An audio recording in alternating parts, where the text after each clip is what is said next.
Sidelines with Rob Brown. Talk sporty to me. All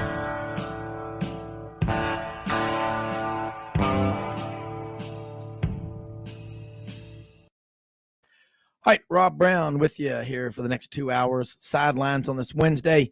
Getting into college football season.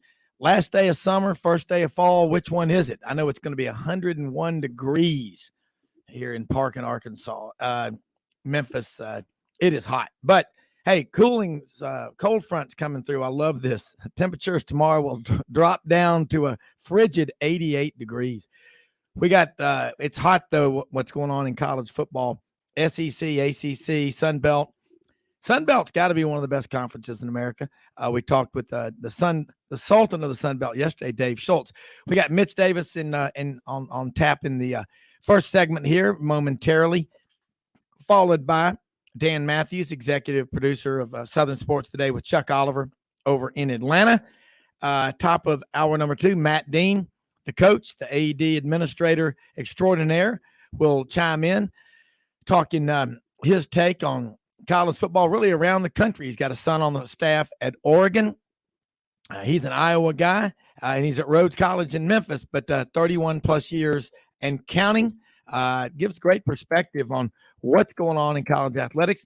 Segment number 4, Yancey Porter will check in from Oxford. Ole Miss is hot. It ain't because they're throwing the ball for 400 yards a game. It's more than anything else. They're running the ball. They got a great 1-2 punch. Quinshon Judkins, Zach Evans, whoever's first, it doesn't matter. They're both really, really good. You know, Evans was brought in via the portal from TCU. I remember him in high school. I think he signed with Georgia for about 3 hours, and then he was going to go to A&M. He ended up at TCU, and like everybody said that we talked to in Texas, I don't want to be the school that signs Zach Evans out of high school. I want to be the school that he transfers to, because he will do that. That's just the way he is. But he's a really good football player. Lots going on right now. Follow us every day. Give us a follow on Twitter at sidelines_live. And I look at the schedule coming up for this weekend already yesterday, and I watched the Buddy Martin show, part of it last night, about Anthony Richardson. A lot of questions. You know, look, he started last year, 1 game against South Florida, and he's played 3 games this year as a starter. He's 2-1. South Florida had no business being on the field with Florida, you would think, but Florida is down. I mean, talent-wise. That's why Dan Mullen is no longer the coach, and Billy Napier is. So give them a little bit of time. They'll work it out. I think this hostile road environment for Anthony Richardson this weekend up in Knoxville is just what he needs. He's got to learn. You're going on the road in the SEC. It is never easy. Okay. So we're with you again the next 2 hours, as we are every Monday through Saturday. Sidelines, and Mitch Davis is on with us right now. Mitch, Kentucky. Chris Rodriguez looks like he'll be back, it sounds like, for the Ole Miss game coming up October 1st, but there's still football to be played. Let's talk a little Kentucky Wildcats up to this point of the season. Are you happy? Did you expect this? Is this more than what you expected or less? You know, Rob, this is it's one of those things where that Florida win doesn't look as impressive as it did 2 weeks ago. Kentucky's got a big test on next Saturday as they travel to Oxford. I'll be down there in the Grove, all excited as usual to be down in Oxford visiting friends and family down there. But Kentucky, it's weird, man. They don't have a solid receiver yet. Chris Rod has been out. Levis has been inconsistent. They've played weaker opponents. Obviously, like I said, Florida doesn't look as good as they did 2 weeks ago. Well, what do we know? Again, the first 5 weeks of the season, we really shouldn't have rankings, but we know why they do it. It's for fan interest, and it is. It's fun, and it's pure speculation. But everybody knows after 5 or 6 weeks, you have a much better handle on who the good teams are. You beat Utah in the opener, number 7 ranked team in the country, and I saw them in the top 10 today. Utah still sitting there at number 9. I don't know what the Pac-12 is. I know the Pac-12 has been down for a while, but that's still a big win for the Gators. Looking at Kentucky, again, the expectations now, It's a basketball school. It's a football school. Well, I mean, Bruce Pearl calls Auburn an everything school. Auburn fans are saying this 47 days until basketball season starts. When have you heard that? Well, that's what happens when your football program looks like they did against Penn State. I look at Kentucky. I look at the job Mark Stoops is doing in year 10, Mitch, and I say to myself, this is what happens when you get a guy who has a plan and a vision, and he has a staff that works hard in recruiting, fundraising, everything else, player development on top of that. This is what happens. I think you can do it just about anywhere.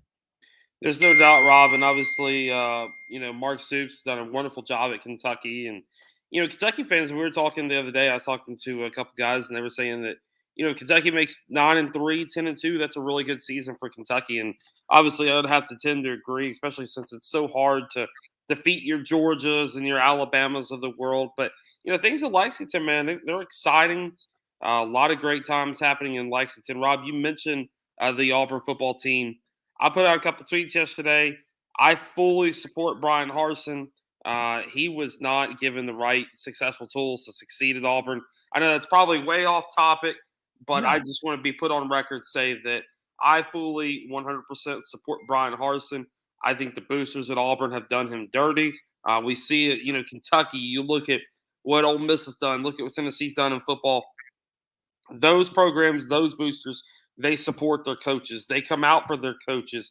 And I just wrote an article yesterday about Tennessee football, talking about how great they're going to be and how great that they're building towards. Ole Miss, the same thing. Arkansas, the same thing. Auburn and Brian Harsin were not given the same opportunity. It's a real crying shame that Harsin was set up to fail by the time he got to Auburn. Well, that's Alan Green unilaterally went out and hired him without the support of the big boosters at Auburn.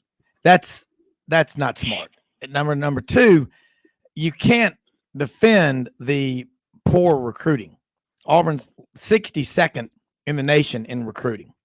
I mean, you are in the middle of you are in the number 6 state in America for producing high school football players. Alabama, Georgia is number 4, Florida is number 2 or 3, and that's where you traditionally have built your teams.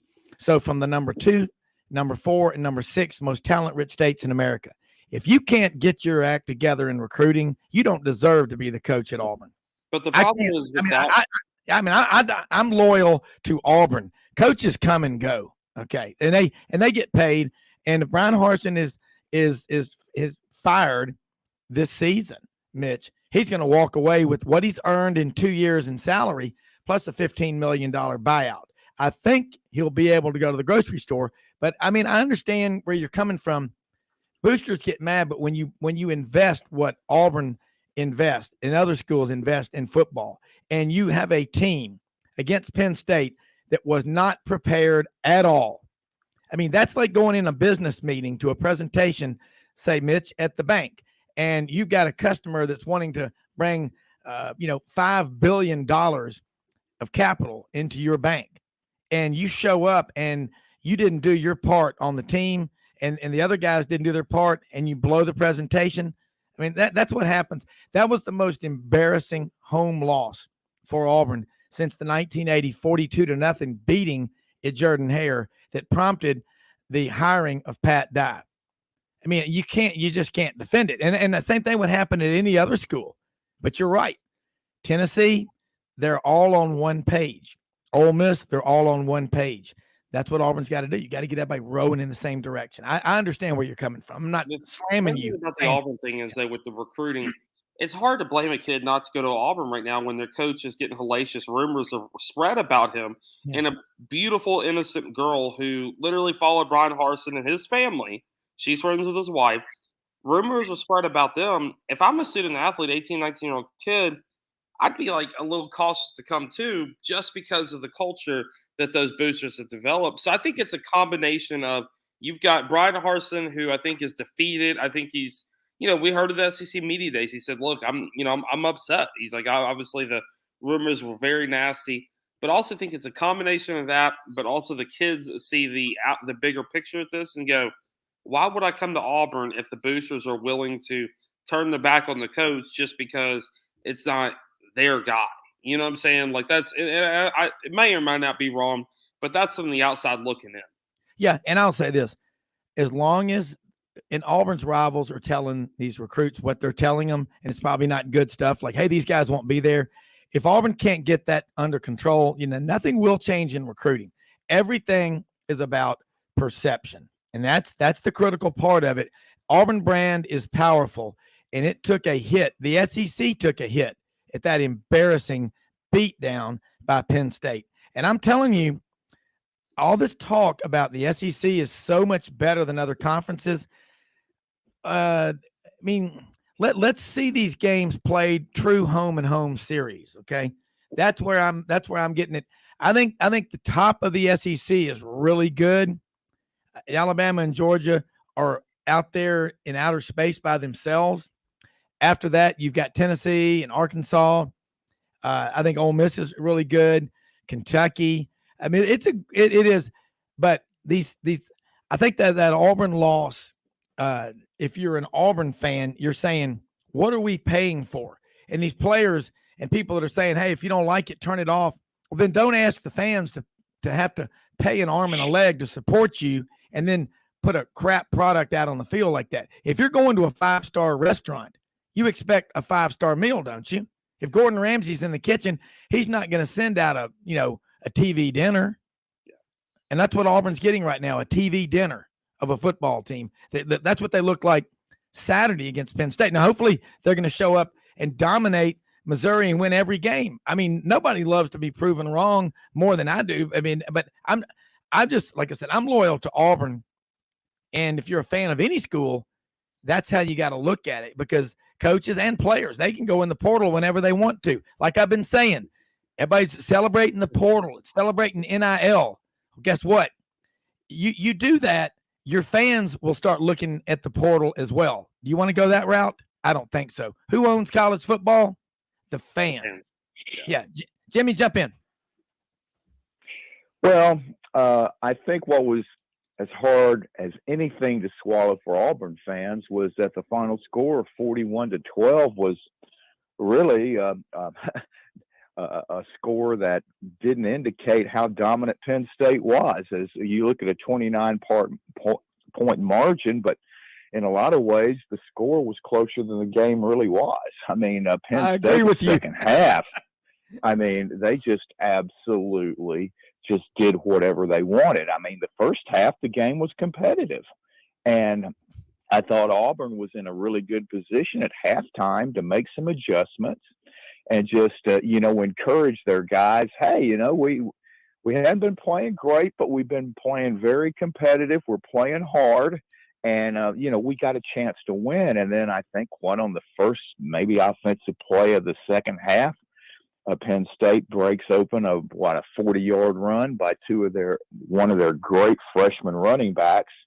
And again, I also noticed that Penn State had some true freshmen that were making instant contributions, whereas Auburn, the younger players are not as prominent. And again, I think just the ability to recruit. It's 365 days a year. Yeah. And I think Auburn got on the wrong foot with Harsin by not immediately establishing relationships with the iconic high school coaches in Alabama and Georgia. And of course, Georgia is a huge recruiting area for Auburn. I mean, you're only from Auburn itself, maybe 12, 13 miles from the Georgia border. So, I mean, you have to be able to establish relationships there. And from, what I hear from you and other Auburn sources, there are still to this day iconic high school programs in Alabama that the Auburn staff really doesn't have a meaningful relationship with. Yeah. And if you can't do that, you are in big trouble. Yeah. And I think another factor that involves the type of players you're going to get, and it's really become prominent in the last 10 years, and that is players want to know if your program is developing recruits after they come in to be NFL players. Yeah, by that's the time critical. they're done at a particular program, and Auburn's really struggling in that area. They should probably have maybe 5 or 6 players in this coming class. I mean, that this will be their final year at Auburn, but these players also want to know after they get drafted, are they being successful in the NFL? And rival SEC schools are really taking advantage of that. And that's another area where, Auburn obviously needs improvement. And it's just an area of concern. Yeah, it is, Jimmy. And Mitch, bottom line, for fans to criticize a program, that's normal. Apathy is what will kill your program. Yeah, exactly, Rob. And that's the thing. We saw that with we see Tennessee right now. I look at Tennessee as being kind of the catalyst of the future of Tennessee of SEC football right now. And, Rob, I wrote an article yesterday, and Jimmy as well.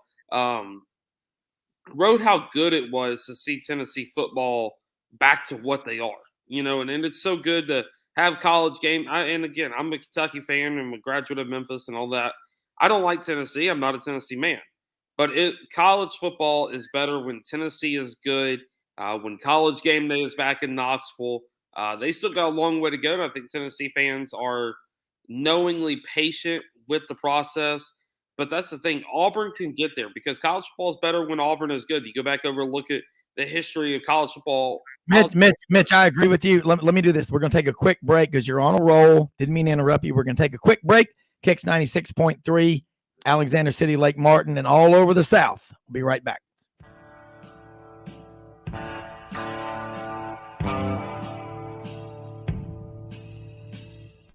Red River Ford and Toyota, located in Wynne, Arkansas.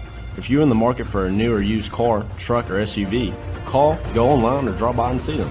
Located 45 minutes from Memphis, go off the 4-city exit on I-40 and go north about 15 minutes on Highway 1. Easy to work with and still believe in customer service.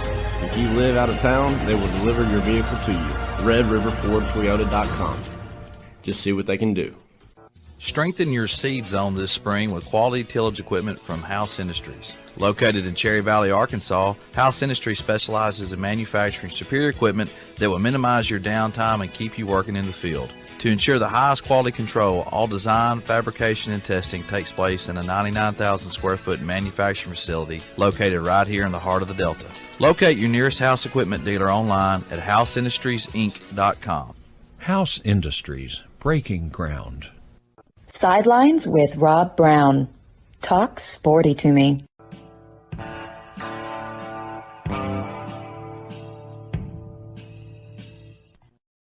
Let's pick back up, Mitch. You were on a roll, and I liked it. When Auburn is good, it's great for college football. Keep talking. Rob, I'm trying to butter you up a little bit today, but and that's what's coming next? I'm worried.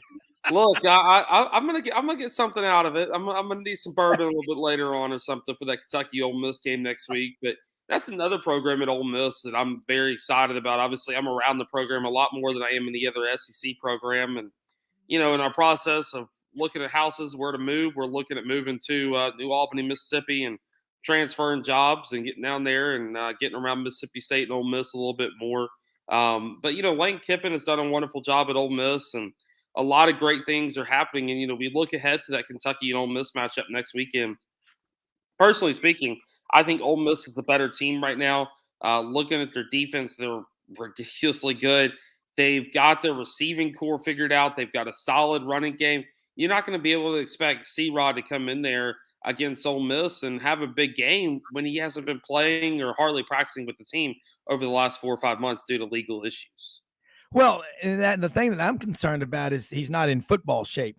If you're an athlete, you don't want to be out of football shape or basketball shape. You can be working out, but you cannot beat that competitive shape that you've got to be in. And I just look, the thing that bothers me about Chris Rodriguez is he was stupid. He made a dumb decision.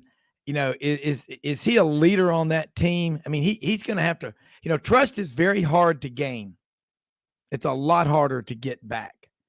And that's why fan bases, when they're told all off season, about all these improvements with their team, and then they go out and take a dump on humanity on national TV, in front of the national audience. It's Big Ten SEC. Yeah, they're going to be mad.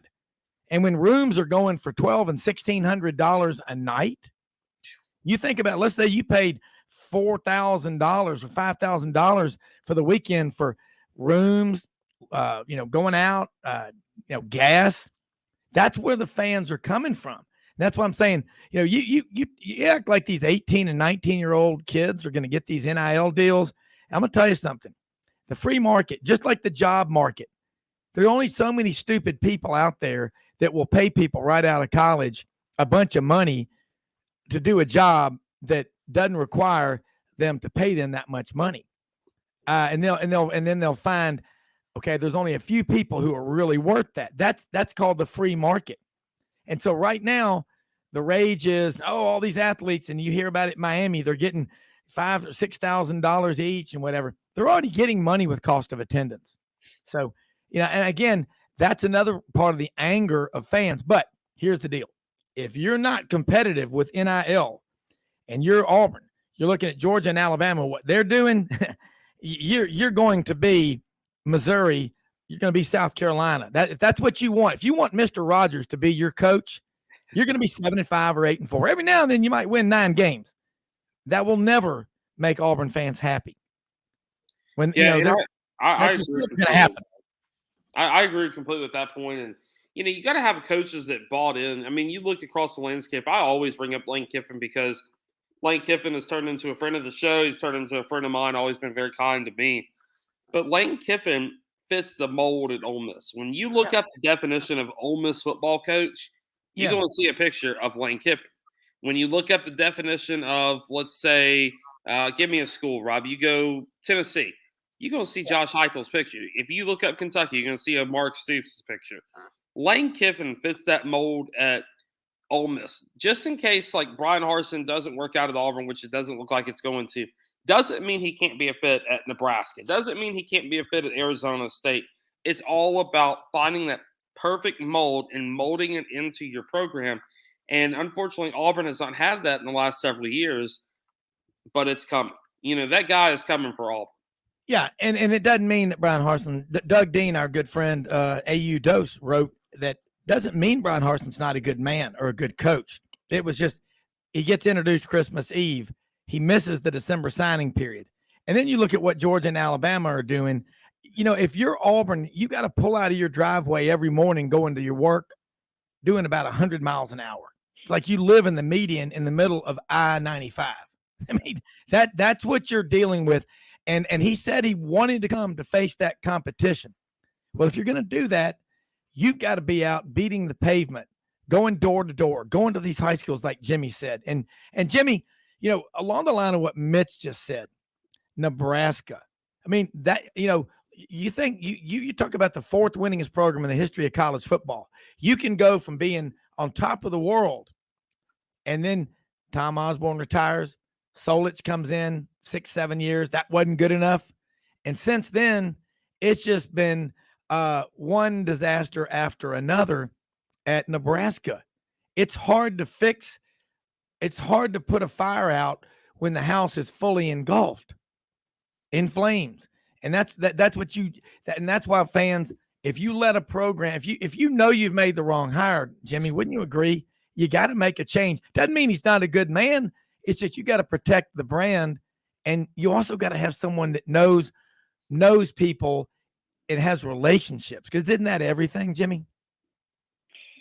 Well, yeah, but I mean, winning is obviously number one, and in the SEC of all conferences, with fan bases, it's the most important. I mean, you talk about the Chris Rodriguez situation. Kentucky fans would be quite a bit angrier had they not been able to go down to the swamp and take care of business because Rodriguez was out. And it's kind of been a blessing in disguise because Cavazier Smoke has really played well in place of Rodriguez. And now coming into Ole Miss in a week and a half, I think they're going to have 2 running backs that they're really confident in. And I know Mark Stoops has to be really happy with Smoke's development so far. And then I like this freshman receiver, Key, man. I mean, he has shown that, he has the ability to be a real star in this league. I mean, that's a tremendous, that catch he made on the 45-yard touchdown pass in Gainesville, true freshman. And he has the savvy to make sure his body is between the Florida DB and the ball and makes a tremendous athletic catch, I think lots of times, and especially veteran coaching staffs, like what Stoops has, they're able to make adjustments. They know their personnel, and if they have to switch some players around to different roles, they can still find a way for it to work. So, that Kentucky Ole Miss game is really shaping up to be a heavyweight matchup. But I will say this, though, don't sleep on Tulsa.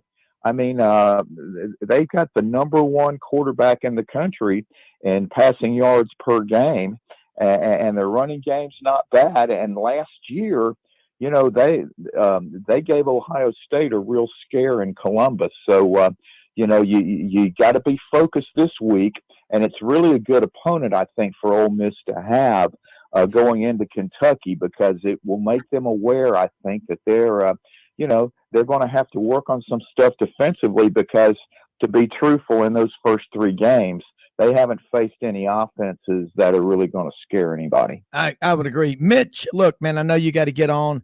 Tell people what you're writing about, upcoming column or two, and how they can follow you. Always love having you on. I like the fact that you're not afraid to voice your opinions.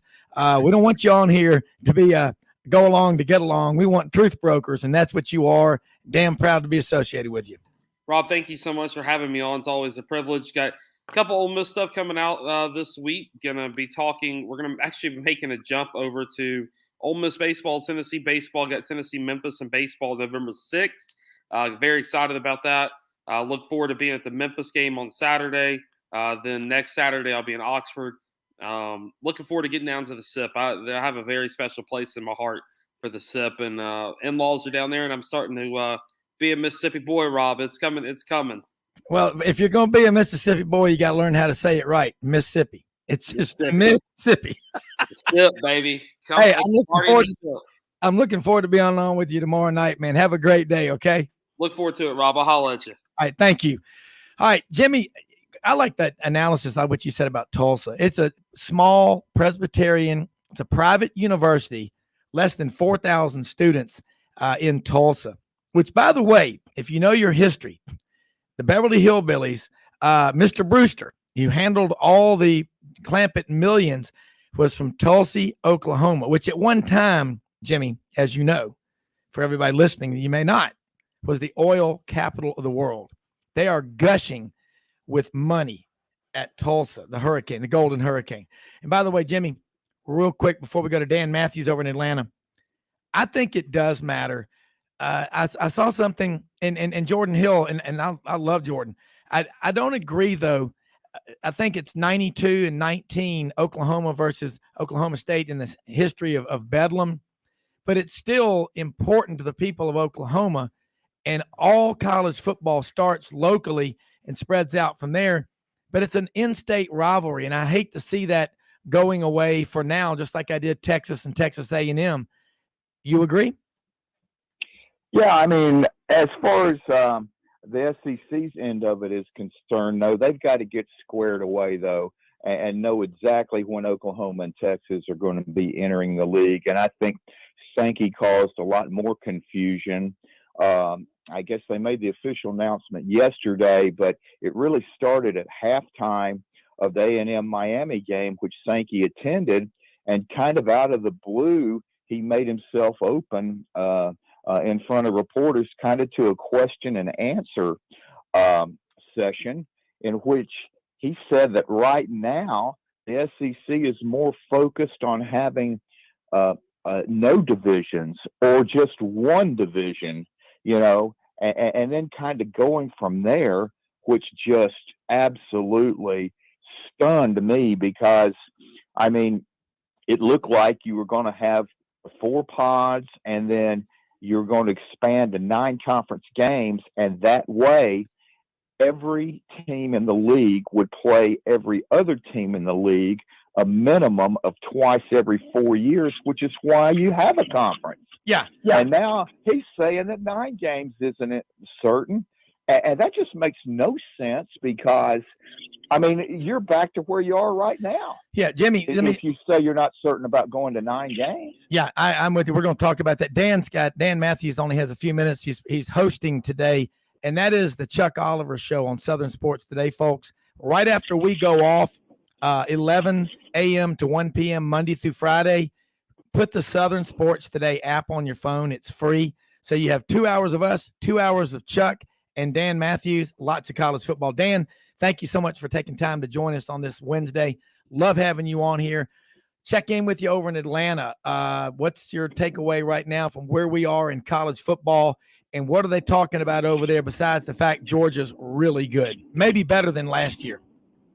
Well, I know that Lane Kiffin really helped out a lot with saying that he called off the Dogs against Georgia Tech because he felt bad for the coach on the other sideline through being on the hot seat and everything. He didn't want to embarrass them. I guess Georgia Tech fans can kind of thank Lane for that because that's really kind of turned up the heat on Jeff Collins, which his play should do that. This has been, 4 straight games against ranked teams, and they haven't scored a point. They did score a touchdown against Clemson, so very little. And, you look at Saturday, for example, where you were a 20.5-point favorite, 20.5-point underdog thereabouts, and you don't even score. You barely get across midfield. And, you compare that to what Alabama was over Louisiana Monroe. Louisiana Monroe still scored some points. You can't get garbage time points, and be able to score. So it's a mess. Jeff Collins can say all he wants about, he's the man for the job and all these different types of things. My criteria for keeping a coach around is I at least need to see tangible examples that the program is getting better. You can say what you want. For example, everybody was thinking that Mike Norvell was on the hot seat at Florida State. You can at least see improvements. You can at least see morale improving. You can at least see buy-in, all these different types of things. Guys, I think the program's worse now than it was when Jeff Collins took over, and that's bad for him. Yeah, it is, Dan. And you look at the Metro Atlanta, 6.5 million people spread out over 22 counties. You've got football players everywhere, probably 250 in the state in a given year. Okay, I know everybody has to take calculus to go to Georgia Tech. Okay, that's part of it. Other than that, why can't you recruit? Northwestern has tough standards. Lots of schools do. Stanford does. So do most of those ACC schools. There's no excuse. Well, there is all those things, but it's also too. I still maintain that they need to renovate the stadium. It's a fine stadium in terms of sightlines, for downtown Atlanta and all that kind of stuff, but it's an old stadium, and it's not what Stanford Stadium is or any of these other venues that you see around the Southeast. That's one. I think the other thing is too, at least with their recruiting, I don't think that necessarily the talent was as good as the recruits that they brought in. And sometimes that happens, but you were told that the recruiting was going to improve drastically under Collins. It got a little bit of a bump at the beginning, but now all of a sudden I think kids realized this isn't what we thought it was going to be. So that's why I think you're not getting players. And then, you lose players like Jahmyr Gibbs last year, who's now at Alabama. The fact that you got him in the first place was huge, but then you got him and you didn't use him as much as you should have. That was probably the thing that media and fans alike were like, you got this once in a generation talent on your roster and you're not using them. And I remember last year I even brought it up, when I said, well, with the transfer portal being what it is, and my buddy who covers the team on a daily basis stopped me and said, Jameer is going to jump into the transfer portal. And I go, you knew exactly what I was talking about. He goes, everybody does. So, I mean, it's just like I said, it's a mess. And it's also, too, I mean, if I'm being honest, I don't really think that they fully comprehend how big of a mess it is. Yeah. Season tickets are at an all-time low. Premium ticket sales, suites, all that kind of stuff. Dan, can you hold those thoughts? We're going to take a quick break. We'll come back for a few more minutes with you. This is great stuff. We want to hear this because you were there in Atlanta at the tip of the spear. Right back after this quick commercial break, more Sidelines.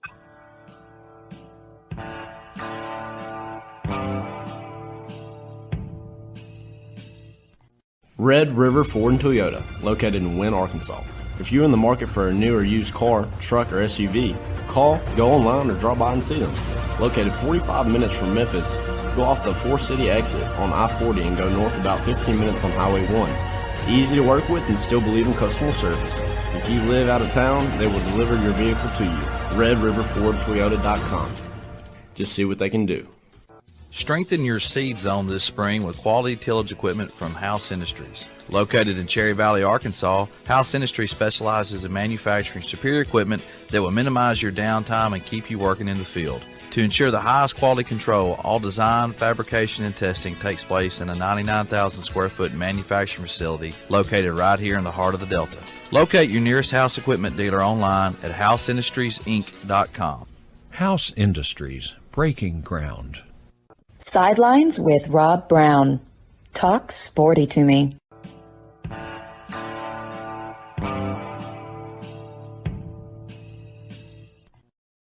Talking with Dan Matthews, executive producer, Southern Sports Today, with Chuck Oliver over in Atlanta. Remember, you can always hear them Monday through Friday, 11 a.m. to 1 p.m. Eastern, all college football all the time. Dan, you're making the case about Georgia Tech. Pick up where we left off. You're talking about season tickets sales are at an all-time low, and you're in the middle of the fourth most talent-rich state in America, in the city metro Atlanta, with 6.5 million people, which is, I think they're producing more players than Dade, Broward, and Palm Beach County. There's no reason you can't be competitive. Yeah, I mean, it's pretty much it.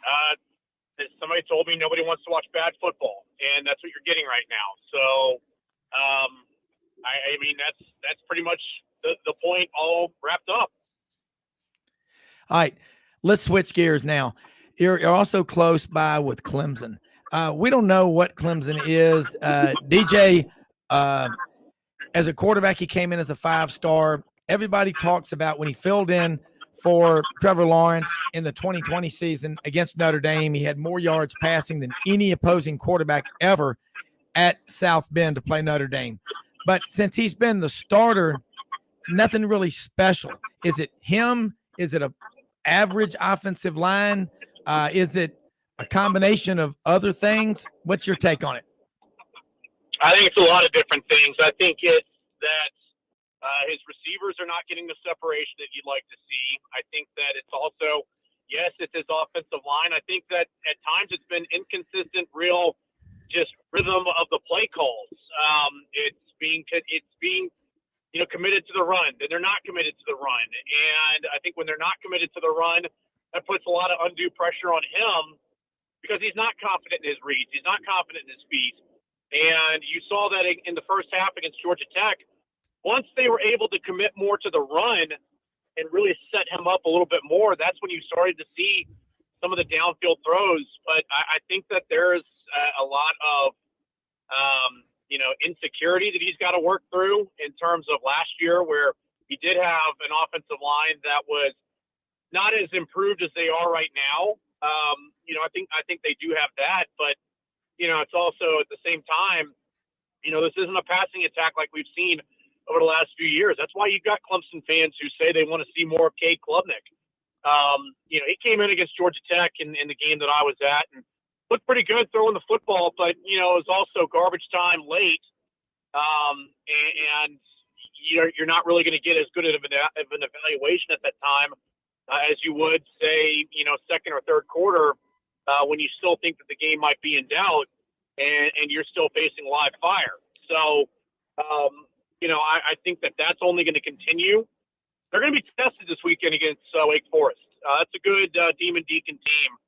And, it's going to be their first true test on the road in Winston-Salem. And, if they're able to pass that one, then maybe we can believe a little bit more in Clemson. But I don't think that they've been the Clemson that we've become accustomed to over the last few years when it was Deshaun Watson and Trevor Lawrence as quarterbacks. Now, look, that's also as well probably lofty expectations that are pretty tough to be met because you're talking about two guys that were program changers and that were, in the case of Lawrence, the first pick overall and a really high first-round pick in Deshaun Watson. So, that's tough to replicate. That's tough to continue. And, I think that's probably the standard that Clemson's being held to. If that's fair or not, it's the truth of the matter. And usually when you reach those heights, that's what people compare you to. Well, you do. You mentioned Mike Norvell. He's Florida State. And Jimmy and I, we've talked about it a lot. And also Johnny Ballpark Franks, who covers Florida State. They're making progress. They're 3-0. That was a big win on the road at Louisville Friday night. And Mario Cristobal's at Miami. They went out, couldn't do anything against Texas A&M. Neither team looked great, 17-9. But as Florida State and Miami start coming back, they've both got really good coaches and really good recruiters. Who is that most likely to hurt in the SEC or ACC in terms of them going down there and recruiting? Florida State has been pretty steady the last few years in terms of their recruiting. And it's also, too, picking up from where it left off with Jimbo Fisher, where they pretty much stopped recruiting.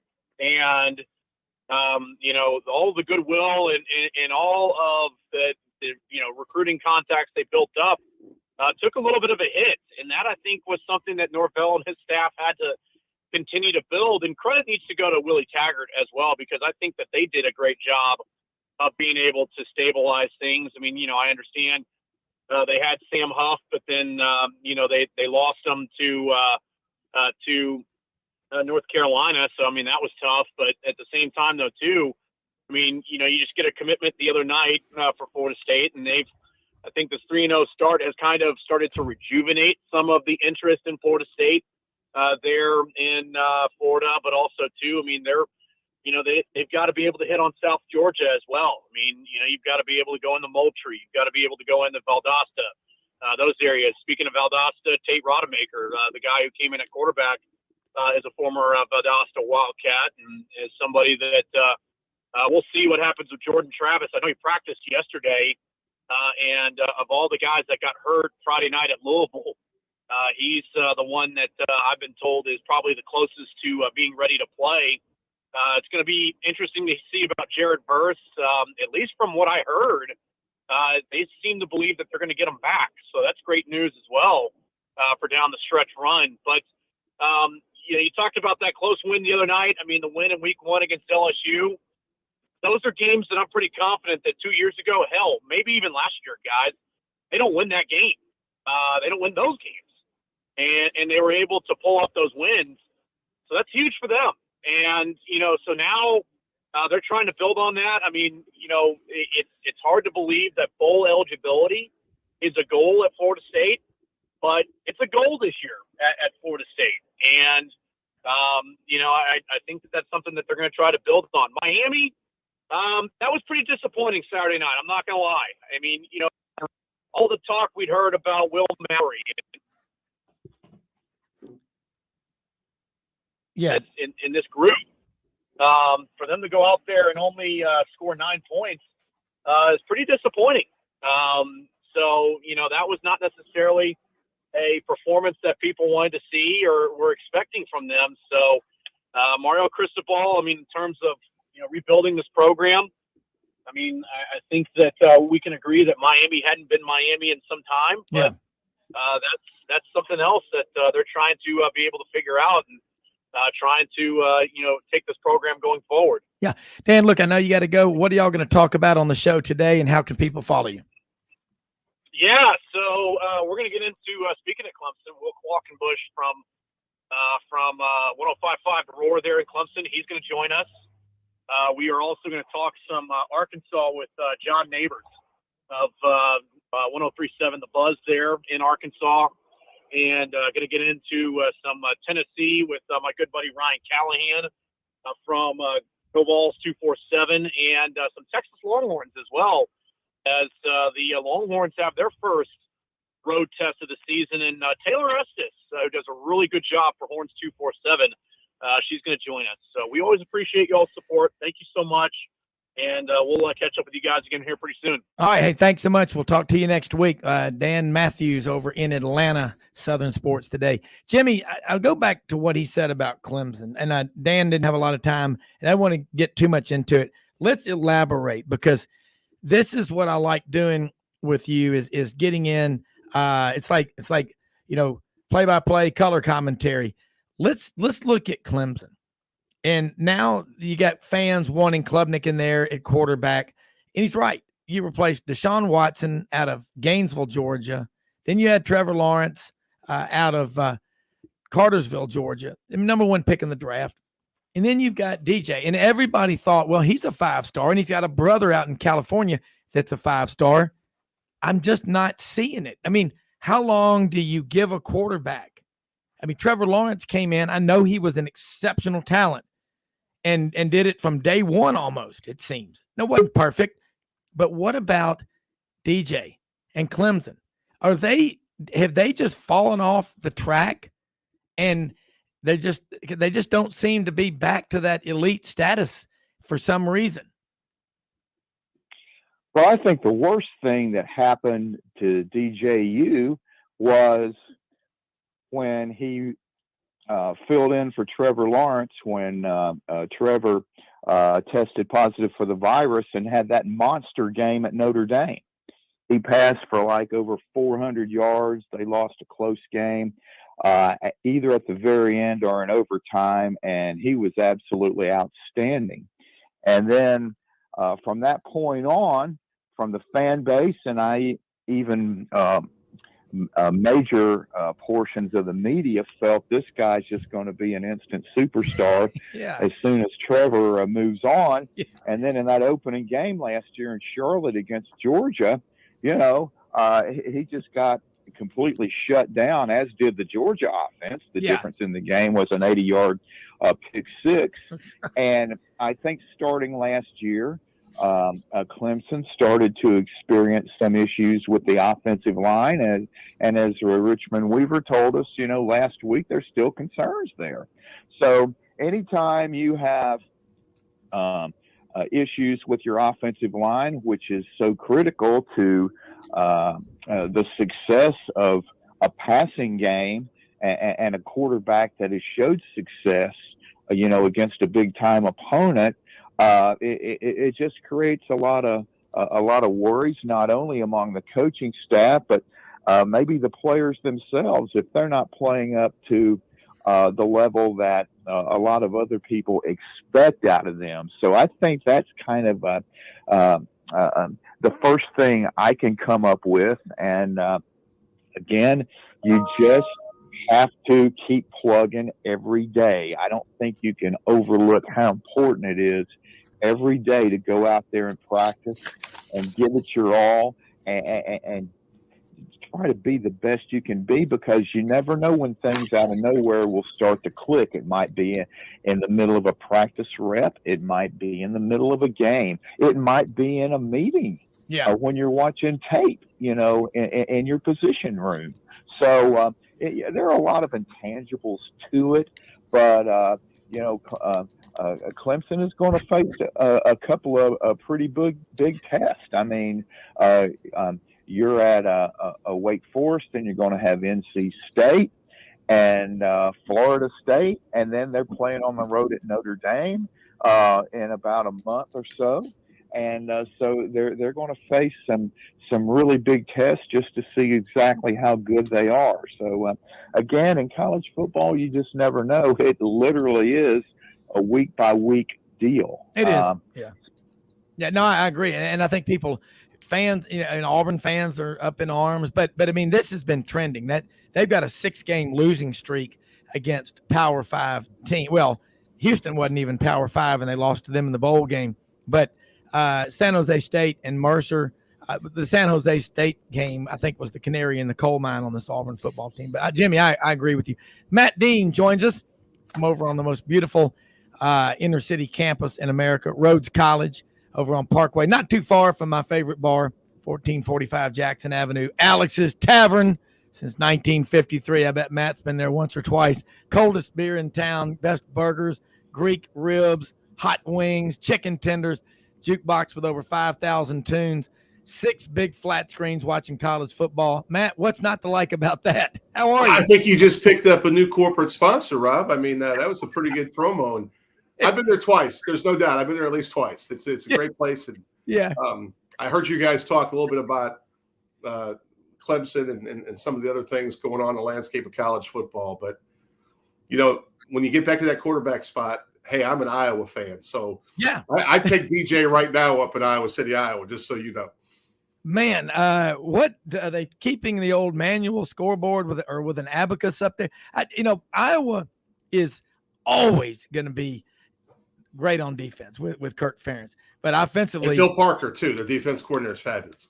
Yeah, it is. Yeah, it's a struggle. I mean, on offense right now, that is kind of to watch. But man, we look at the Big Ten, and I went to that Auburn-Penn State game, and I just think these regular season matchups that we're seeing more of, Power 5, Big Ten, SEC, the true home and home series, I think you're starting to see what I've been saying. I love the SEC. It's a great league. It's the best league top to bottom.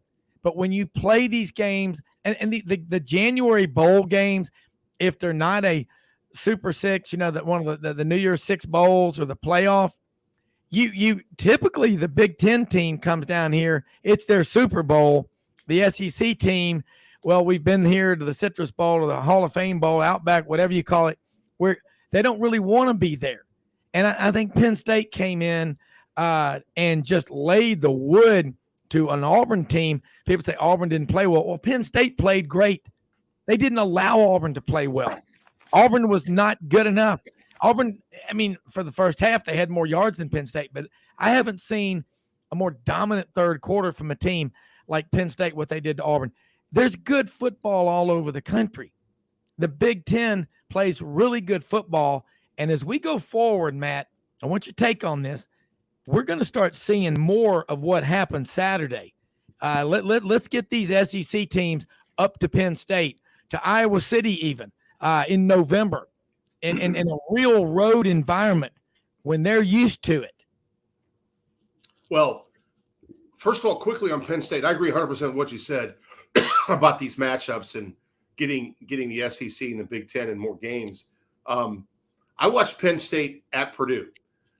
It was a Thursday or Friday night game, week 0, week 1, opening up in a Big Ten conference game, which is tough for both opponents. And I've been really impressed with Penn State. I'm going to tell you, I didn't expect it to be this big of a discrepancy in that Auburn game, but I thought Penn State could go down there and win a football game on the road because I think they got a lot. They got an experienced quarterback, whether you like Sean Clifford or not. He's experienced. Their defense has always been a staple, even before James Franklin got there. And they got 2 talented running backs, one of which I think is a freshman.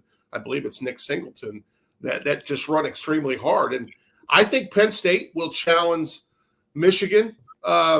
Whether or not they can beat Ohio State on the east side of the Big Ten, that remains to be seen. Ohio State, I don't care who you're playing. You put up 77 points, which they did against Toledo.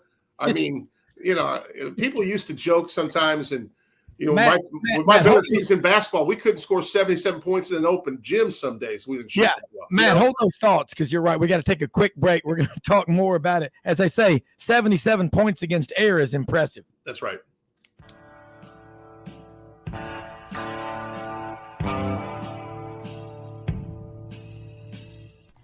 Red River Ford and Toyota, located in Wynne, Arkansas.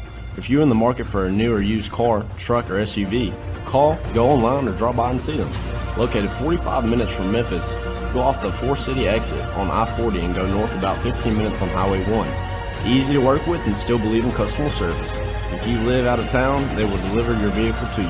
RedRiverFordToyota.com. Just see what they can do. Strengthen your seed zone this spring with quality tillage equipment from House Industries. Located in Cherry Valley, Arkansas, House Industries specializes in manufacturing superior equipment that will minimize your downtime and keep you working in the field. To ensure the highest quality control, all design, fabrication, and testing takes place in a 99,000 square foot manufacturing facility located right here in the heart of the Delta. Locate your nearest House equipment dealer online at houseindustriesinc.com.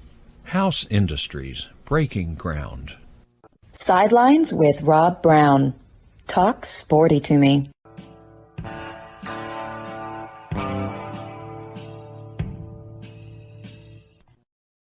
Rob Brown back with Jimmy Hodge, Matt Dean. And if you think women don't know about college football and understand it and have great insight, my wife and producer, Audrey, what a great Southern name, Miss Audrey. Audrey just said, well, are y'all still going to be talking about this Penn State game for years like you do the kick six and the prayer at Jordan-Hare? I said, no. So, well, no, Jimmy, Jimmy's like my therapist. Jimmy is so calm. Jimmy's like Victor Davis Hanson. I see him on Fox News all the time. He's so calm and collected, and he's brilliant. And it just, I mean, that's why I love doing this with him. And Matt, you're the same way. Yeah, we'll get past this Penn State game with some therapy and good. A lot of hey, exercise keeps me sane. I will say that. But I got to say, the Penn State fans, Matt, they were great. They were awesome. They were everywhere Friday. Actually, Thursday night, I ran into some in the hotel down there. We had a Friday morning meeting, so we got there early. But they were cool, and it's just so much fun to interact with these fans from around the country. And you know what? We're all celebrating college football, the greatest game, along with college basketball, college baseball. It's just college. Everybody is so proud. And even, as Auburn fans are looking around going, golly, we're not very good. They were taking pictures and in front of the Heisman statue of John Heisman and the Heisman trophies and in front of Jordan-Hare. And, it is an iconic venue. Yes. National. Just like I would love to go to Kinnick Stadium in Iowa City. I mean, I definitely want to do it during pheasant season, which always starts the third Saturday in October, because I love shooting the roosters up there. But the people everywhere, that's what – and Jimmy, you've been all over the country. Matt, you have. I've been to a lot of places. My dad's been everywhere. When you go there, what I love is the pride. The people in Ames, Iowa. I mean – you can't make the stuff that they're just as proud as the people in Athens or Gainesville. That's what I love about college football and college sports. It's the love of the laundry, as Ivan Maisel says. We had a family friend, Rob, that was recruited heavily by Penn State and did a official visit up in College Station or in Pennsylvania State Park, I believe. I'm sorry. Yeah, they came back. It was a whiteout. I think it was an Ohio State game. It may have been 105,000, whatever. And I know we talk a lot about the incredible venues in the SEC, and they are. And growing up in the Midwest, when I moved to the South, I could not believe the athleticism and speed when I was watching SEC football compared to what I grew up on. But, Penn State has a rich football tradition. For a long time, they were widely considered always one of the best teams in the country. And I think, COVID hit them hard. I think they were 0-5 maybe at one point during that COVID season and rebounded and winning some games. And I think you're now seeing a Penn State team that after Saturday, I think they're a legit top 7 or 8 team in the country right now. They're really, really good. Yeah, they are. And you just said it. And Jimmy and I, I go back during the virus year, and Jimmy and I were maintaining in the spring of 2020, we're going to play college football. If it shorts, we're going to play.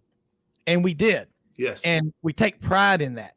And I look back to Kevin Warren's ill-fated decision to almost not play, but play. But thank God for the Iowa fans, the Nebraska, and the Ohio State people that demand, and the parents, and that Yeah. Twitter thread with the guys at Oregon and Clemson and all over. We love this game. I mean, and it means so much to so many people. And that's the great part about it. And again, we keep talking about going to these super conferences. And I understand, hey, I want my school to be number one in the country. And if you're not embracing NIL, it's the law of the land right now. You're going to get left behind. But no matter what, you as a college fan, you want your guys that are wearing your jersey, that are repping your brand, to care as much as you do. You know what? And for people to put comments out there on social media and say the fans need to just calm down, get over it, then why don't you make the tickets free and not charge for hotel rooms and give us free gas and free food and free souvenirs? Come on. You know what? You're going to take that money and you got a scholarship. You better be ready for the heat. Just like when you become a public figure, if you can't take the criticism, man, life is going to be very, very tough. But hey, here it is. We're going into week 4. We've already got 2 coaches. Herm Edwards, the new term, he was end zoned at the end of the Arizona State game the other day. But Jimmy, I got to ask you, I'm going to throw you this one, the Nebraska job, Matt Campbell up at Iowa State. And that's your big rival, Matt.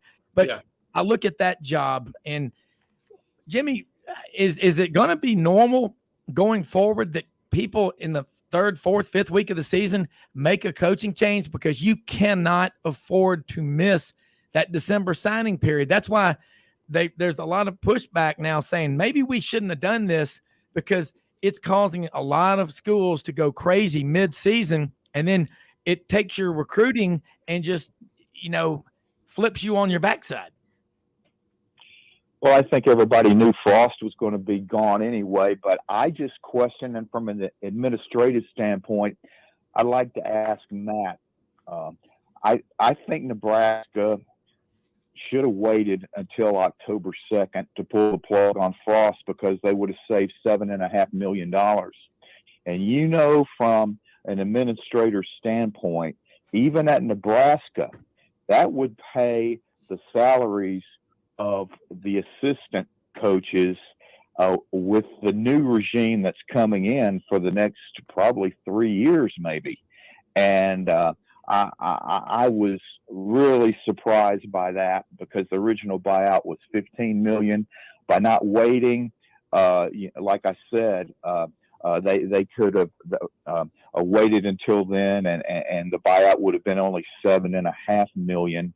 And but as Rob said, though, with that early signing period, I think a lot of decision makers are panicking, because it's really important to create a perception that we're serious about trying to salvage something out of this recruiting class, even though it's going to be hard, because you're not going to know who your new coach is going to be, because all the top candidates have currently jobs are currently employed doing really well at their current schools. Yeah, correct.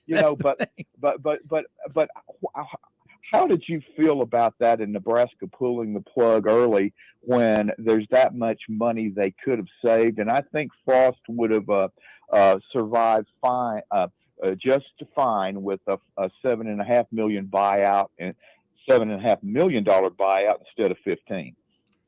My initial thought, Jimmy, was spot on what you said. I'm like, that's just, to me, fiscal irresponsibility, right? You can wait 3 weeks and you can utilize those funds in other areas of your department. But then I thought to myself, gosh, it had to be really bad somewhere behind the scenes for them to give up $7.5 million for 3 weeks, right? And I do like the way Mickey Joseph has handled himself in front of the camera. They got thumped by Oklahoma, which I think a lot of us saw that coming. He went on camera and said, hey, that's on me. We're going to use this bye week to get better. And, Mickey played quarterback there in the late 80s, early 90s. I do think in an interesting way, this is still tied back to Coach Osborne and how we're kind of trying to handle our own. Let's give Mickey the best opportunity to see if, hey, maybe our goal, we've readjusted our goal. We've already lost the Big Ten game. Maybe our goal now is, can we get 6 wins into a bowl game? And I'll just be honest with you, watching the Big Ten West for the first 3 weeks, it's not very good football right now. I think Minnesota may be the best team in the West besides Wisconsin. So I think there was something going on there, Jimmy and Rob, that we don't know about, and they had to get him out of that building. And it ties into what you said, Jimmy. It's going to give us the best chance at the early signing period. You know, my son's been in Power 5 recruiting for 5 years. Whatever you can get momentum-wise. That being said, I've also seen that they've had several decommits since the Frost firing. So it works both ways too. Sometimes you're going to play for someone, they leave, and you may go elsewhere.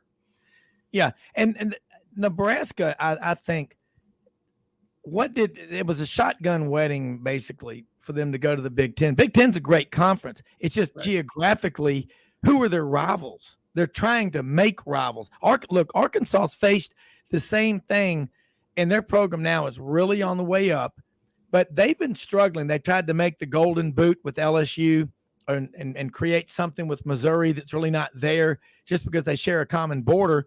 Doesn't mean anything really. What's the rivalry about? So now though, and they've only played Oklahoma 15 times in their 130-year football history, but they're bringing in Texas. And Arkansas people love playing Texas. And lately they've been curb stomping the Longhorns. Okay. And then they've got the A&M. So you're Arkansas, that's taking care of itself. And I understand why Nebraska left the Big 12, because Tom Osborne was so tired of Texas, doing what they did, just running everything and keeping a disproportionate share, because that's the way that rules were of Big 12 revenues. But it's just I just think about Nebraska would be better off really, because Texas is now leaving the Big 12, being in the Big 12 for just because of recruiting and everything like that. I want to flip one to you now. Your son's on the staff at Oregon, and I'm getting a lot of chatter on the lines here. I'm seeing texts coming in. But before we go to Oregon, I want to ask you real quick, Dabo and Clemson. Here's one from Hiram Williams, Geneva, Alabama, says Dabo and Clemson would be lucky to finish 4th in the SEC West this year. Would you agree with that, Matt? Well, first of all, the SEC West is just incredible in terms of the depth of the football teams on that side. And you look this weekend, one of the best games of the week has got to be Arkansas, Texas A&M, right? I know it's a neutral site, great rivalry. Here's where it's really hard to say, because I think we're not giving enough credit to the Clemson defense. They have a lot of talent, guys, still on the they have talent on both sides of the football. But I think it's really hard to make that comparison right now, because you can also make a statement that Alabama's very fortunate not to have a loss, and they're the second, third best team in the country and the best team in the SEC West right now. So you got to play them all; they all count. I don't know if I disagree or agree with that. I think it's really hard to make a statement about Clemson now until they get more in the meat of their schedule. All right, let's head out to Oregon. And Jimmy was really excited last week about the game. Bo Nix looked better. Oregon's got talent. That's something Mario Cristobal was doing. Your son's on the team as a coach. There's only so much he can say, but report card on Oregon and his thoughts on the Pac-12 compared to the SEC up to this point. Hadn't been long, but it's enough for a sample size. You know if the food tastes good after one bite. Okay, I'm going to give you some truth here, okay? I was at the Oregon-Georgia game, and I barely survived to get to my car afterwards. It was that bad of a loss, right? Yeah. I also watched Georgia-South Carolina, and Beamer should be happy that they didn't drop 70 on his butt, because in the middle of the third quarter, Kirby called off the dogs, okay? I watched, the last 2 weeks of Oregon football. Bo Nix led an offense that scored on like 14 of 16 drives. They had BYU down 38-7 in the late in the third quarter. Dan Lanning ended up putting his number 2 quarterback in, and then a turnover and a muff punt or interception later, it was 38-21, and he went back to Bo Nix has been outstanding. We're seeing the really good version of Bo Nix, and I think it all ties into Kelly Kenny Dillingham, because when he was, if you look at Bo Nix, his best year, and that's ironically, it was his freshman year, it was with Kenny. And right now, their offense is clicking. You can say, yeah, man, I didn't click against Georgia. Well, no one's going to click offensively against Georgia. I'm just here to tell you, they're that good. So right now, BYU game is one of the best games I've ever seen Bo play. It was 38-7 third quarter. They were dominating BYU. Yeah. And look, we got about 3 minutes before the break. Jimmy, so let's keep it Cliff Note version here, and then we're going to come back and expand after the break. But BYU's pretty good football team. They beat Baylor top 10. Oregon, that's pretty impressive to do what they're doing. And Arkansas still has to go out there and play in Provo, Jimmy. Yeah, and what was really surprising about that Oregon win is that BYU was coming off that big win against Baylor, and BYU did it without their two top receivers. So I really thought that BYU would be in good shape coming into that game. But, man, Oregon just took control of the game and never let BYU get in it. So, that was a huge win for Oregon, and it just, I think, reinforces the belief that once Lanning has a chance to get his feet underneath him, that Oregon's going to be in good shape. So, that was absolutely a huge win. And I think the Ducks are headed in the right direction as they get ready for, conference play. All right, Jimmy, you look at that, and Matt, you're right. Kenny Dillingham came from Memphis when he was up there with Mike Norvell. Comes to Auburn in 2019, and Bo Nix has been coached by his father for a long time. Yeah. Patrick Nix, good. He ain't a good. He's a great Auburn man. Loves Auburn. Yeah. And he's coach over at Phoenix City Central, 30 minutes away. And he's coached his son.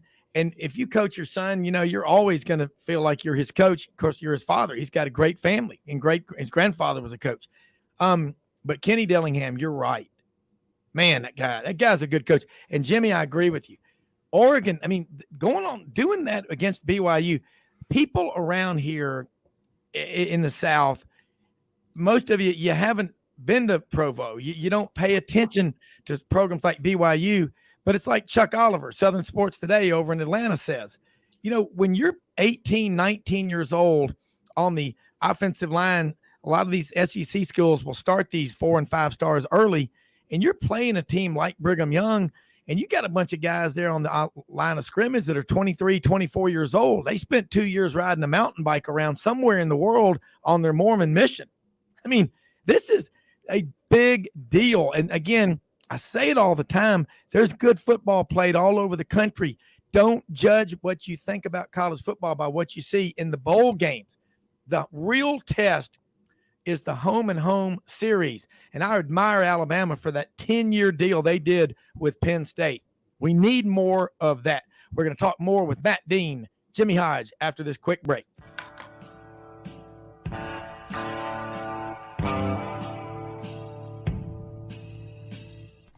Red River Ford and Toyota, located in Wynne, Arkansas. If you're in the market for a new or used car, truck, or SUV, call, go online, or drop by and see them.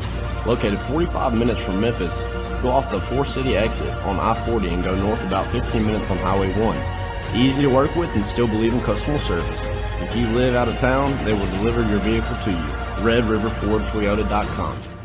Just see what they can do.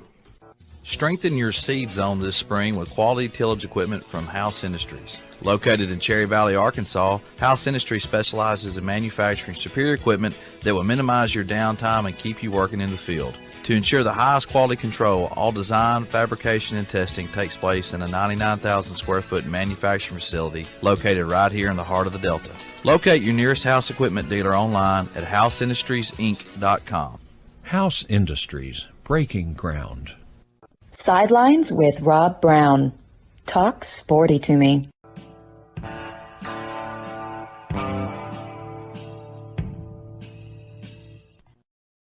Rob Brown, Jimmy Hodge, Matt Dean, talking a little college football here on Wednesday. Everybody listening, thanks so much. Always check us out, www.sidelines.live. Kicks 96.3, Alexander City, Lake Martin. What a beautiful time of the year to be sitting out on the lake there. 750 miles of coastline. A lot of college football talk. We'll be down there for the LSU game. We're going to do the show live from Lake Martin on that Friday with Doug Dean and Frank, and hopefully Jimmy can be down there, and we're going to have a lot of fun. And then we'll be live from Lim Morrison and Donahue with Bengal 1. Frank Duffy will be down there. 40 feet long is Bengal 1. 3 flat screens. It is a rolling taste of Cajun cuisine. It's going to be a lot of fun. Hey, if you got dogs, cats, or animals, the May Veterinary Clinic since 1964, Dr. Wayne May started it all. Guy May, Waller May, and the other vets in there. They have a great crew, Tuscaloosa and Northport, top-notch veterinary medicine. I was down there this past weekend. They are great people. They've got 3 dogs themselves, Pearl, Ruby, and Charlotte. Great folks down there. Dr. May, the May Veterinary Clinic, Tuscaloosa and Northport. And now for the Miss Rubens rub, I'm going to ask you this one, Matt. Looking, and we talked about what's going on out there in Oregon, the Pac-12. And I got to get your thoughts from an administrative standpoint, because sooner or later, when we talk about 50 and 100 million and 200 million to be spent here and there, that's eventually going to be real money. Someone's going to have to pay for it. UCLA and Southern Cal. We're already seeing Southern Cal in year 1 under Lincoln Riley on the way back. I just don't understand why UCLA isn't doing it. Our friend Rick Neuheisel, who played out there, coached out there, does a great show every day on Sirius XM, The Full Ride. We get his thoughts about it. Why is there such a drop-off? And you look at the attendance, they were lucky to beat South Alabama. The Jags went out there 32-31. They got the win in front of another small crowd at the Rose Bowl. What do they got to do? They're getting ready to go into the Big Ten, and that's a lot better league top to bottom than the Pac-12. You know, I saw an interesting tweet this weekend from Troy Aikman, who was a former Bruin quarterback that played out there in the late 80s when they were at one point number 1 team in the country. And he said, you know, we even had attendance problems back then when we were elite. And I don't know if they've ever had momentum on this topic. I know at Memphis we've had these conversations, but is it time to do an on-campus stadium in the Brentwood, UCLA area that makes it more realistic for what a crowd looks like in that venue? Because you go to the Rose Bowl in Pasadena, you can have 30,000 people, which by our standards, that's a low attendance crowd SEC, but it just looks bad. And we haven't even talked about how South Alabama gave them the football game. South Alabama, with the fake field goal up 2, I think, in the 4th period, set up that last drive for UCLA to win it with the field goal. But I think administratively, you know, you look at their situation until it hurts them. I mean, with the money they're getting from conference alignment when they go to the Big Ten, what is the significance for them if they don't draw people, except for maybe the impact on recruiting and the game day experience? Until that suffers, I don't think you're going to see much of a change. Well, and Jimmy, again, you've traveled a lot your years with Adidas, and we know that in places like Miami, even when the U was on a roll, attendance was always an issue. Southern Cal, UCLA, same thing. Could you imagine trying to buy the real estate in Brentwood, in that area, where they would want to build a stadium? That might be the biggest problem. But the Rose Bowl, it is such an iconic venue. You can't do anything with it. But Lincoln Riley, I mean, immediately, he basically got him a new team at Southern Cal. Chip Kelly didn't forget how to coach. But when he left for the NFL and he came back, has the game passed him by and he's not willing to change? Nick Saban changed. Other coaches have adapted. Coach Bryant was thought to be down for the count in the late 60s, early 70s. He switched to the wishbone in 71, got right back in the mix. What's going on with Chip Kelly? Well, I think offensively they're fine, but when you talk about the logistics, it's another story. I mean, it's a little different with USC because the LA Coliseum is on campus at USC. Right. Whereas the Rose Bowl, it's a easy 45 minutes from Westwood, and with traffic, longer than that. So the alumni and even former players and players grumble about that part of it. But believe me, UCLA has enough alumni, Hollywood heavy hitters to be able to put together some funds to certainly get started on a campus stadium, and they do need one badly. But to give you an idea, most people don't realize this, but their practice field, football practice field, is right outside their dressing room. Now, since Pauley Pavilion's been renovated, the setup may be different, but I'm guessing their locker room is still at Pauley Pavilion because as soon as you walk out of Pauley, you're on the practice field, and I don't know that it's different. I don't know if they have any room for it to be any different, but their practice field, football practice field's 80 yards. I mean, it's not a full regulation of a football field. So that kind of gives you an idea, and so they got some things to overcome and so forth. But yeah, with the TV money, that's great. And being in the Big Ten, I think it really would help them.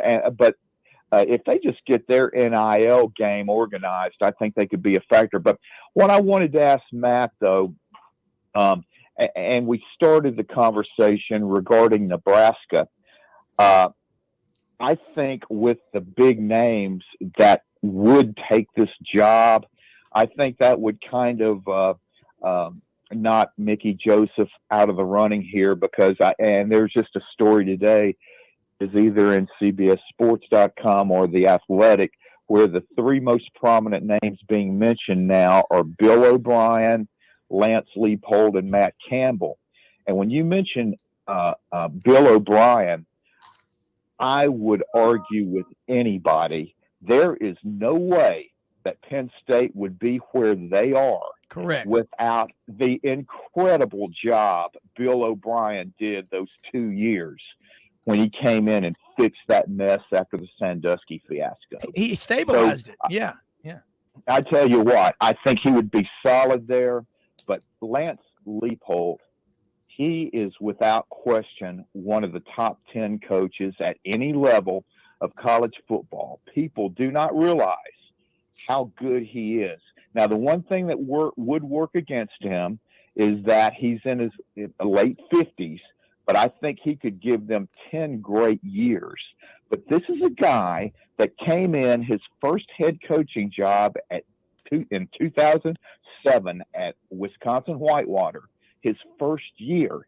He came in and he stopped that Mount Union streak of like 13 or 14 consecutive Division III national championships in a row.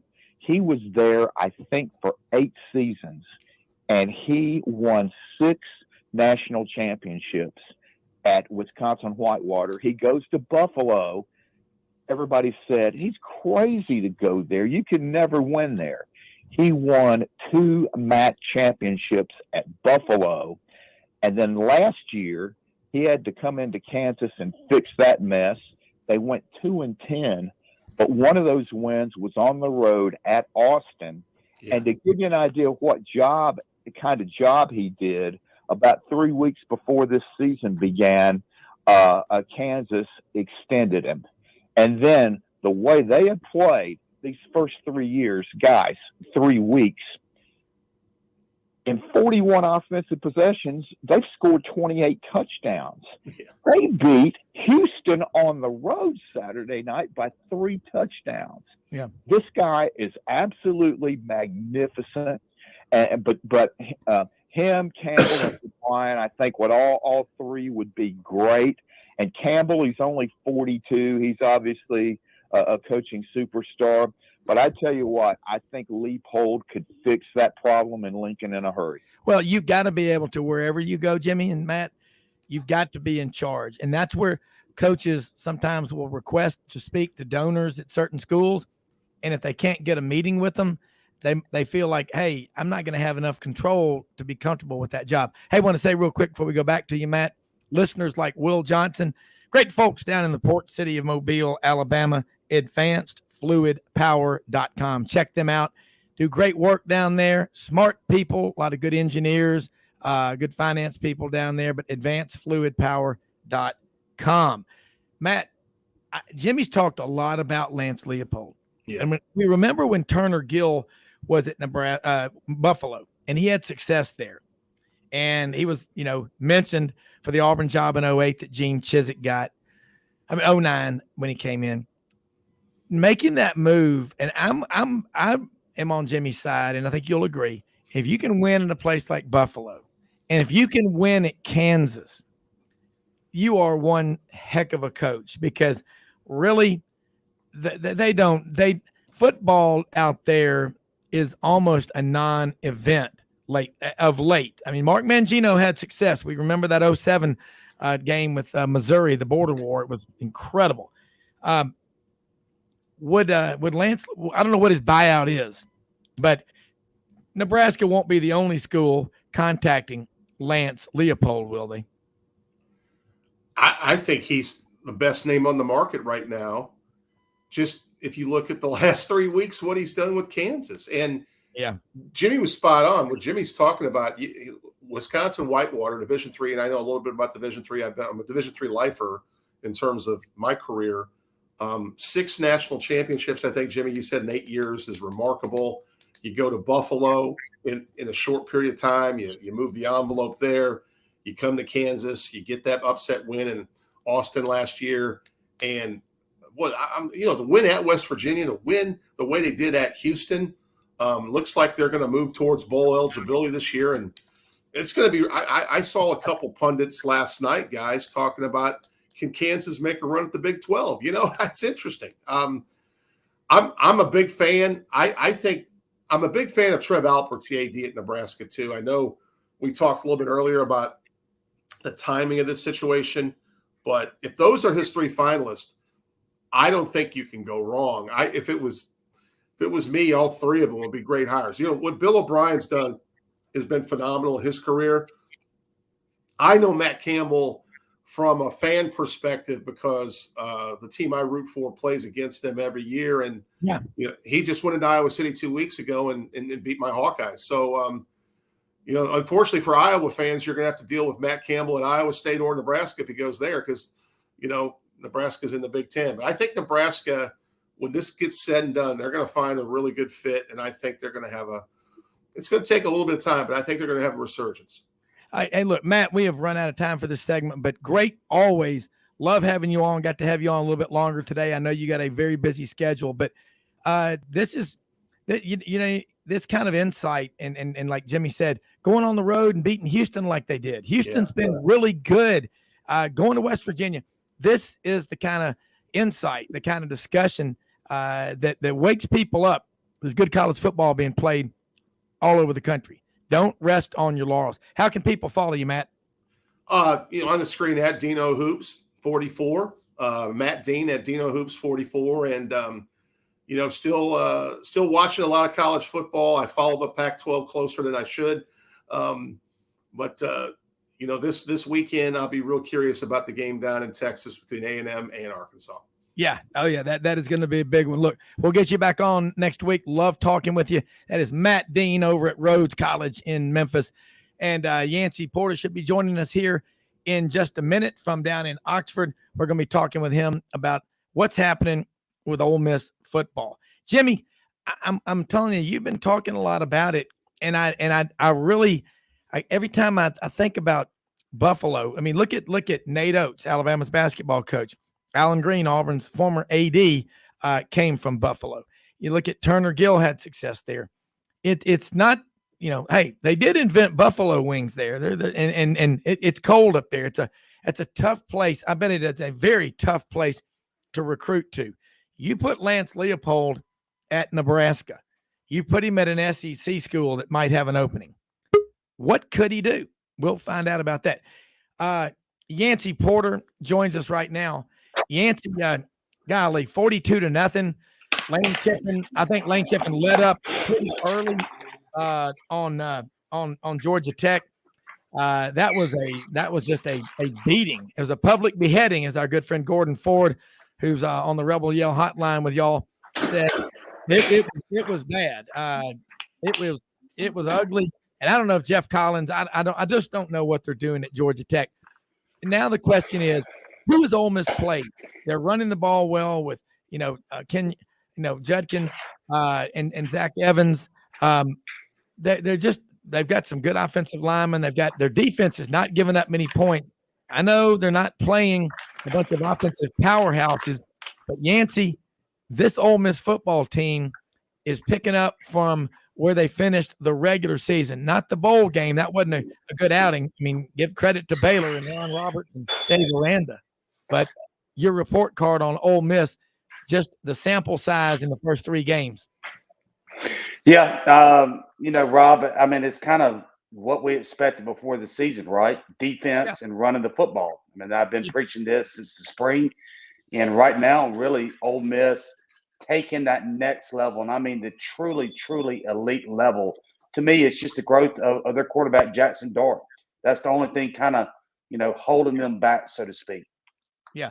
Well, we're going to take a break here in a minute, but I give you credit. You had said a while back that Jackson Dart was more along the lines of what Lane Kiffin likes, a gunslinger quarterback.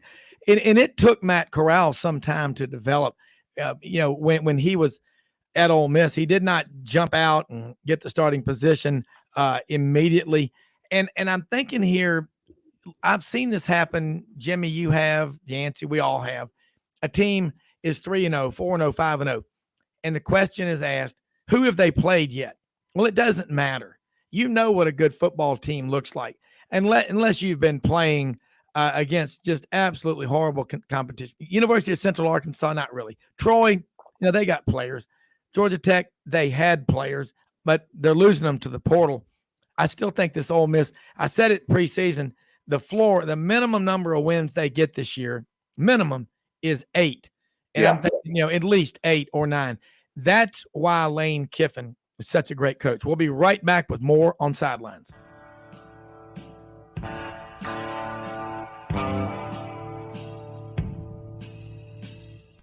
Red River Ford and Toyota, located in Wynne, Arkansas. If you're in the market for a new or used car, truck, or SUV, call, go online, or drop by and see them. Located 45 minutes from Memphis, go off the 4-city exit on I-40 and go north about 15 minutes on Highway 1. Easy to work with and still believe in customer service. If you live out of town, they will deliver your vehicle to you. RedRiverFordToyota.com. Just see what they can do. Strengthen your seed zone this spring with quality tillage equipment from House Industries. Located in Cherry Valley, Arkansas, House Industries specializes in manufacturing superior equipment that will minimize your downtime and keep you working in the field. To ensure the highest quality control, all design, fabrication, and testing takes place in a 99,000 square foot manufacturing facility located right here in the heart of the Delta. Locate your nearest House equipment dealer online at houseindustriesinc.com. House Industries, breaking ground. Sidelines with Rob Brown. Talk sporty to me.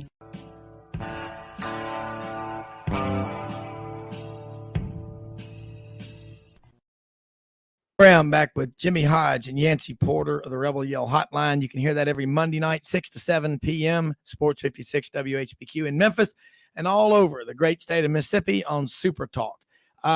Yancey, you're talking about that defense.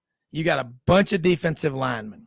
You can't put a value on having defensive linemen in the SEC to be successful. But when you've got depth, that's even better.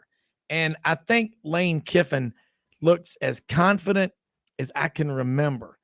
And I think it's because he's got a front seven. And as he works his magic, as he does with every quarterback that he puts out there as a starter, Jackson Dart, Luke Altmaier, but look at the resume, at the body of work. Use that corny phrase. They're just fundamentally sound. This is his 3rd year there. Last year they got 10 wins, the most ever in a regular season for Ole Miss. And again, you got to play who you got to play. They don't make the schedule. The players don't. The coaches don't. Athletic director does that. You got Tulsa coming in. Jimmy's talking about it earlier in the show. And I know y'all talked about it Monday night on Rebel Yell Hotline. But Tulsa's quarterback got some strong numbers. Again, it's Tulsa. This is not Alabama. It's not Georgia. It's not Arkansas. But it's going to be a challenge. And what are you looking for this week against Tulsa? Because everything at Ole Miss is like, okay, we got this game coming up October 1st against Kentucky. What do you want to see that makes you feel really good? Because Mitch Davis was on earlier in the show talking about Kentucky. He said, that win over Florida doesn't seem as special because Florida doesn't look so good. That's just, 1 week to the next. That's how it is. But what do you want to see to get you really excited about, okay, it's Tulsa, but we did this and we looked good here or there. I'm confident we'll beat Kentucky. First, I would like to see another receiver emerge outside of Jonathan Mingo. Jonathan Mingo is as good as anybody in the country right now, but they've got to have an NWO, right? That's what Ole Miss used to call it, the nasty wideouts. They need a second NWO. And then second is just the development of Jackson Dart again. He's sporadic. The first half, he was below average. The third quarter, he was 7 for 8. He was almost perfect.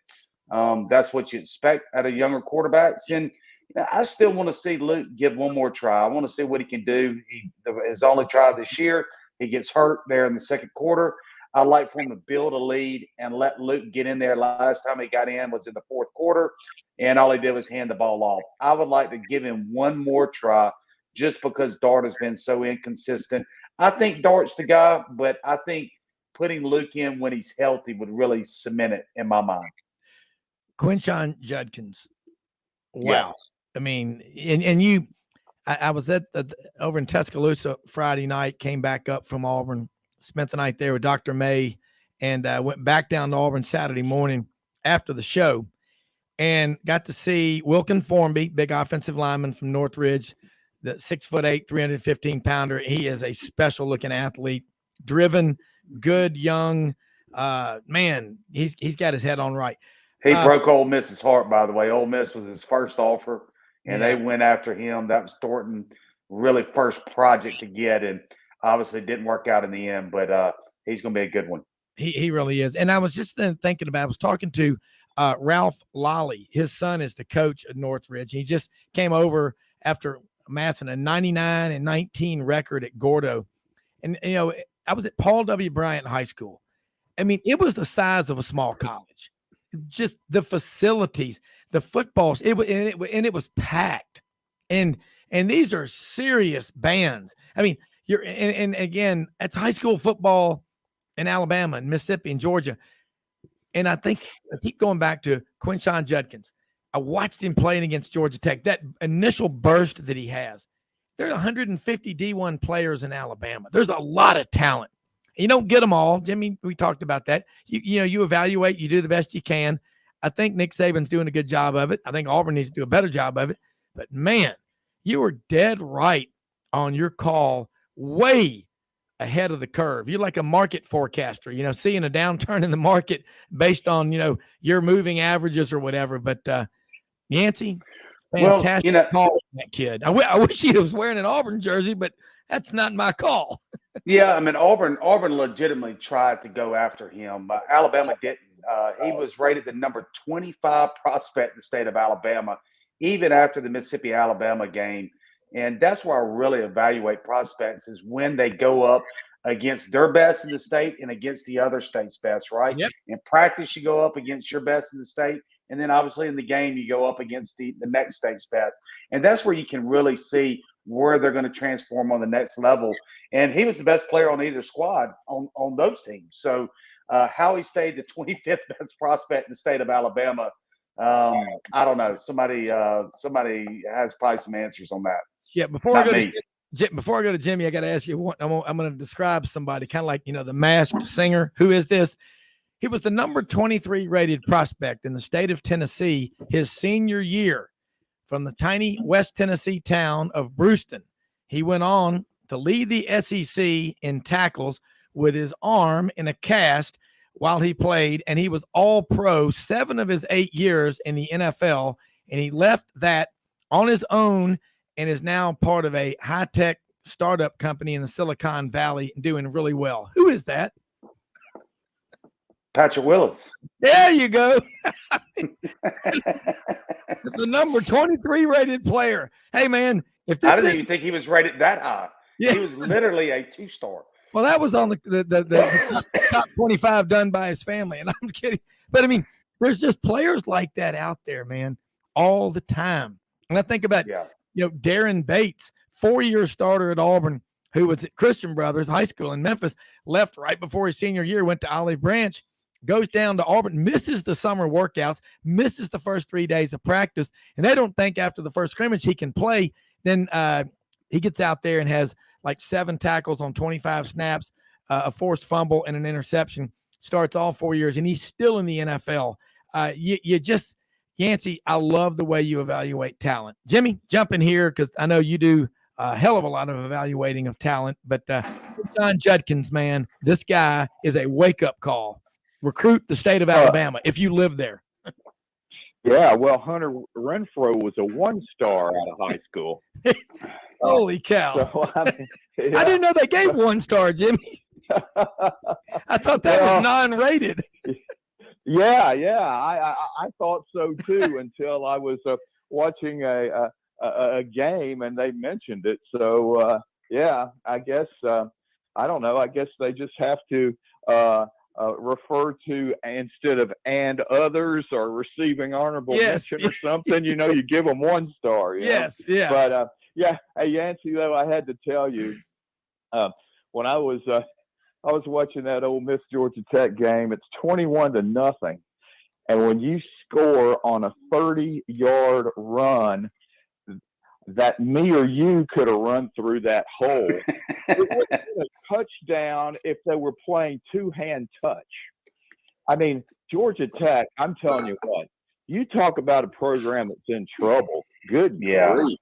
Yeah. I mean, I'm surprised Jeff Collins is still the coach today. I thought they would have made the move Sunday, and also I think they also need to get rid of the AD too, because they're just going nowhere. Yeah, it looked disorganized, Jimmy. It really did. But I will say this: Georgia Tech had a pretty decent defensive line, I thought.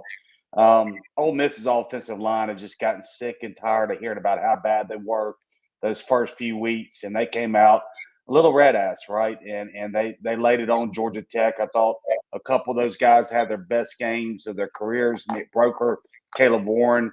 But Georgia Tech did look they looked like a team that was probably headed for a coaching change. But Ole Miss is really, really good right now. And let's don't beat around the bushes. And as much as I've been bragging on Judkins, I've been a little bit down on Zach Evans until that game. Zach Evans came out and he showed why.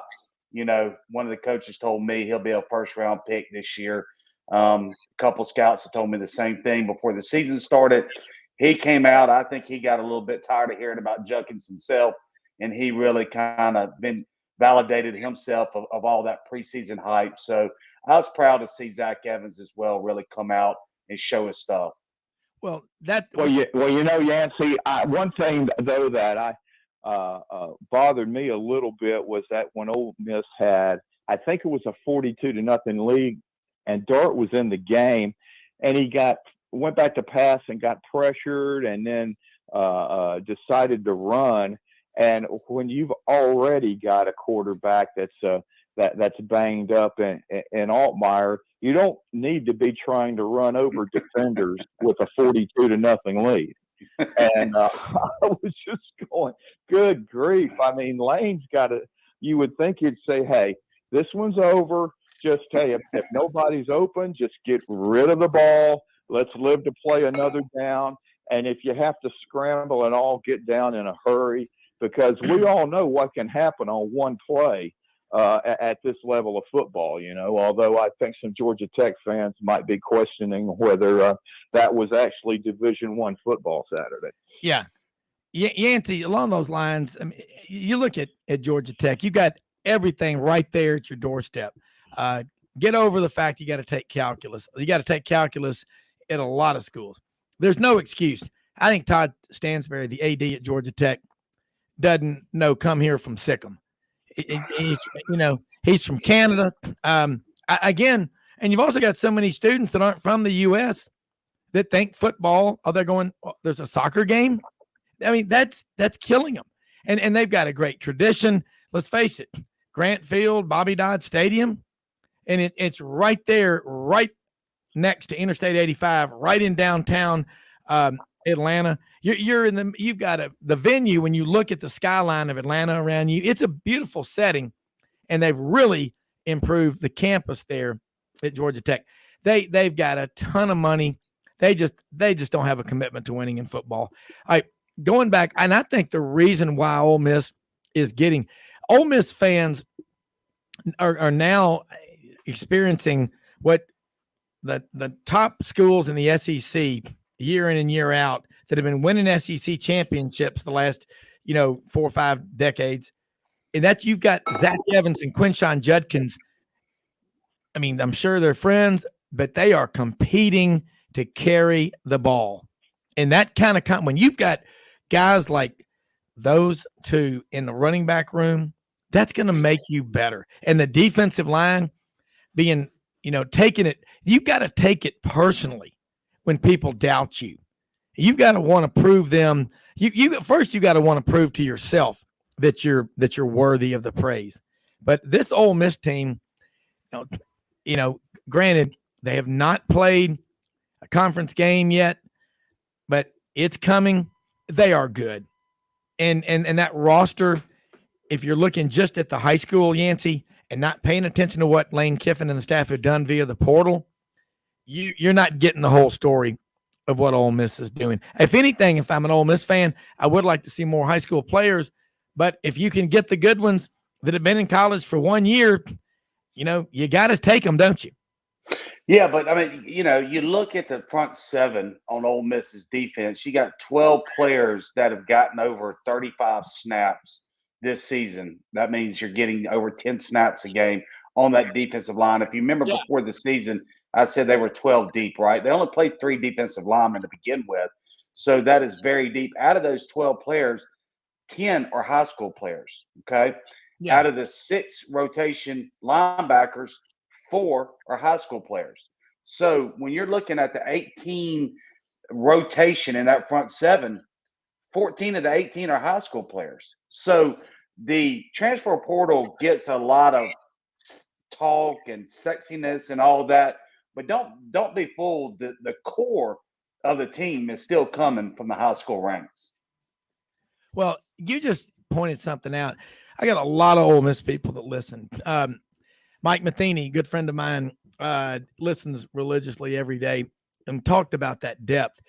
Again, actually, Yancey, you had said 13, not just 12.